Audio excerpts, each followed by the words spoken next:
The page is a bit messy because Okay. yeah, I had to erase some mess that I made accidentally. No issue. Totally accidentally. I'm going to what Pun you intended. are explaining here. I'm just listening that. Okay, here we go. When you learn this, it's going to make German, it's going to make the torture that is learning German a bit easier. So, this is verb structure. With this, you can learn to conjugate a verb like uproar. If you practice, that is. Right. Uh, And other Verbs. thing, you should have the vocab of different verbs. the So that you can vocab, you pick it up. You as you find out about. try to use. Yeah, no, the vocab size will certainly pick up if you try when you pick up new verbs, verb structure. Now I just used the regular verb. This is not an irregular verb. I used it. I just used a random regular verb. Can you explain me So- what is difference between regular and irregular verb? In German, Not in German. It's in grammar. It should be same everywhere, like in Italian, in German, in English, right? Yes, but you have to know that the grammar works a bit differently in the three languages. Then I got it. But basic structure should be same. That I agree. So anyway, German, no, English. Basically, regular verbs, the regular verbs, the plural remains common with the plural remains common. So, for example, walk, to walk. I walk, you walk, they walk, we walk. Oh, great. Yes, I got Yes. it. For this is a regular verb. The singular plural. It will be remains same for Yeah, the past and present tense. That also remains. No. That also remains common for every regular verb. No, the past, present, and future are different. but it should be same. It is going to be same with different pronouns and like I Like yes, walk, you the walk. persons with different person, it can be the same. Irregular verbs Changes. they change a bit, not completely. The verb stem changes in German. That is English. Yeah, in English also it is getting changed. Yes. I am, you are, she is. Also in Italian also the European language also. Yes. This is just common grammar. Common concepts. Basic grammar. So I'm going to say it in German because we are learning German here, not English. So in German, the verb stem changes with irregular verbs, and with regular verbs, the verb stem remains the same. The verb stem changes means in some certain pronouns, the conjugation appears.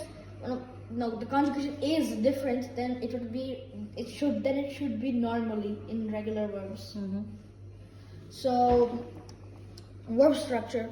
This is the infinitive form. In English we call it the infinitive or the root form of a verb. So, lernen is the infinitive form of a regular verb in German. Lernen means learn. So in this case, look, lernen is the verb root and n is the infinitive ending that makes the verb infinitive. Okay. So basically what you do to conjugate this is you take the root, you remove the ending, take the root and add the pronoun endings. For example, the ending for ish is e, so lerne. Is lerne. Ich lerne. Right, got Du lernst. Do for do is st. Sie lernen is en, how the infinitive form. Okay. And for the plural, it's the same. Wir lernen, it's en for wir. Ihr lernst. This is a bit different. It's this B here. Exceptions. This B here means a double S. It makes a double S sound. Lernst. Sie lernen, it's N, and Sie lernen. So the three are similar. Only one pronoun conjugation is an You exception. have to remember. Yeah. Okay. So, in regular verbs, the infinitive verbs can end with en or n. I told you this earlier. So in this case, every infinitive verb has either every regular infinitive verb has either of these endings, en or n. Okay, for the end of this lesson here, some regular verbs are heißen, to be called. It's like to be, but heißen. Ich heiße Ansh. It's so I am Ansh. It's another form for I am. Wohnen means to live. Ich wohne in Bari. I conjugated this verb. I removed the en and I added the e. Ich wohne in Bari, Italy. Ich wohne in Bari, Italisch. In German, Italy is called Italisch. Oh, great. I was not knowing. Machen, to do. In Italian, this verb is called fare. Fare. Machen is the German version. Machen means to do. Spielen means to play. In Italian, giocare. Spielen. So you can conjugate this by changing the ending because this is a regular one. Studieren, to study. You can also conjugate. Look. Studiare. Studiare. Look, these are regular verbs, so these can be conjugated by only changing the ending and adding the As per the pronouns we are going to use. adding the ending and adding the respective ending of their respective pronouns. Now, irregular verbs. Essen, to eat. In this case, you have to, with certain conjugations, you have to change the verb stem.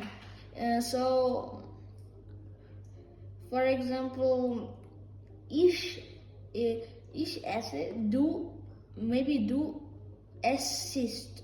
So maybe you add an I in there, or or something like this. You have to change the stem of the verb, not just the ending. Essen. Sehen. This was sehen. To see. In Italian is vedere. Or guardare, to look. But vedere, to see. Sehen is to see. This follows the same principle as the previous verb. You have to change the verb stem also.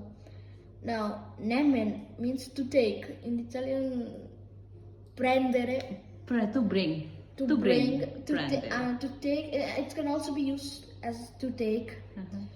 So this also follows the same principle. You get it. All the irregular verbs follow the principle of being conjugated by changing the verb stem. And I got it. And the ending. This right here is